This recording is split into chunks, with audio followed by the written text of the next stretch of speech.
Guys, sa mga nagtatanong sa akin kung ano nga daw ba yung mapapala nila pag gumamit sila nitong Agila, ayan, Agila e-wallet natin. Guys, hindi lang naman to cash in, cash out, hindi lang naman to convenient yung naibibigay niya sa atin kasi later on, damihan nyo lang na magre-register under your QR code. Ayan, damihan nyo lang kasi hindi naman sila basta-basta makapag-register or hindi naman sila basta-basta makapag-download na lang tong application na to sa Play Store and App Store.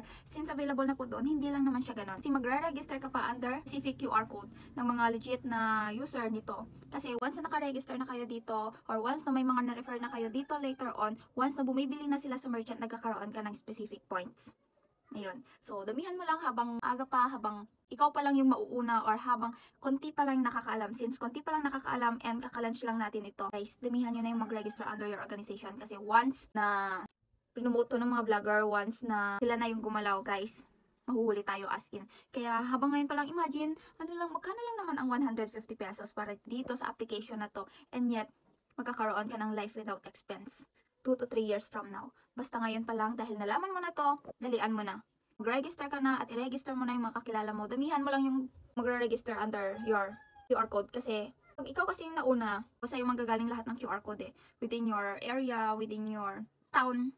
Diba? Tapos, maniwala ka. Kasi later on, pagdating ng araw, lahat ng gumagamit nito, kasi syempre ang GCash naman o ang Paymaya naman, hindi naman sila basta-basta agad nag-boom, diba? Syempre nagsimula sila sa user, nagsimula naman sila sa wala, nagsimula sila sa hindi kilala, diba? Until such time na nakilala na sila dahil sa mga features na nandoon, pero ito, promise, makikilala ito kasi nga nagbibigay siya ng tulong sa mga users, hindi lang sa mga users, pati doon sa ating community. Ayan. So, nandito siya. Actually, this is parang GCash and Maya din na nakapag-transfer ka to all banks na register sa EMI.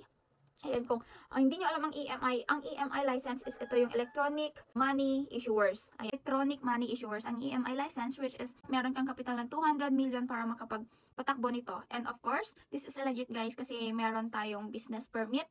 And pwede nyo na siyang i-download sa Play Store and App Store. Pero, first thing first, is kailangan nyo munang mag-register. Only 150 pesos, guys. Hindi ka na malulugi dito kung 2 to 3 years from now. Invest just once.